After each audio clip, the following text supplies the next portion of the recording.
পালিয়ে গেছে, আমরা কি ভোট দিব না?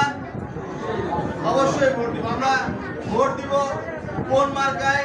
ধানের শীষে। আমরা সকলে মিলে আমরা ভোট দিয়ে জনাব তারেক রহমানের হাতকে শক্তিশালী করব। এই উদ্দেশ্যেই আমাদের এই সমস্ত আসা যাওয়া, সমস্ত রাজনৈতিক কর্মসূচি, সমস্ত প্রোগ্রাম এবং রাজনৈতিক কর্মী সমন্বিতভাবেই এই সংগঠন তৈরি হয়েছে। যার কারণ আমরা জেলেদের যেমন স্বার্থ দেখব, তেমনি আমাদের রাজনৈতিক নেতাকর্মীদের স্বার্থ দেখব, আমরা দলের স্বার্থ দেখব, ধানের শীষের স্বার্থ দেখব। এটাই আমাদের আসল উদ্দেশ্য। এই যে ভোটের মাঠে একটি নেতৃত্বকারী সংগঠন ধানের শীষের পক্ষে, যেখানে ম্যাক্সিমাম একটি নীরব ভোট ব্যাংক জাতীয়তাবাদী মৎস্যজীবী দল, এখানে যারা আছেন তাদেরকে পয়সা দিয়ে কেনা যায় না। আমি জানি ছেলেরা যখন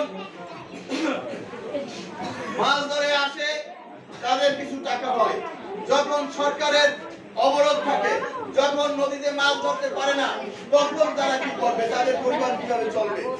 আমরা এই জন্য দাবি করেছি, বর্তমানে যে অবরোধকালীন সময় বিজিএফ কার্ডের মাধ্যমে যে চাল বিতরণ করা হয়, আমরা তার দ্বিগুণ আর কার্ড জারি যারা, তারা কি কার্ড বিগত 15 বছরে কার্ড ছিল কাদের?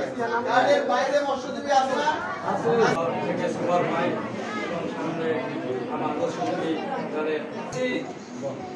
এখন তো আমাদের দল ক্ষমতায় নাই, আপনাকে যে বলিয়ে যাবো যে আপনাকেও এইটা আমরা দেব।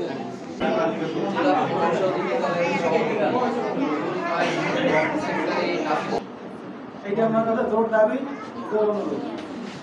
এই দাবি জানিয়ে আমি আমার সংক্ষিপ্ত বক্তব্য রাখছি। নেক্সট যে আসুক, আমার এই মায়ের বোনের সাথে জানি ভালো ব্যবহার করে, ভালো আচরণ করে, এটাই আমি তাদেরকে আবার ধন্যবাদ জানাই।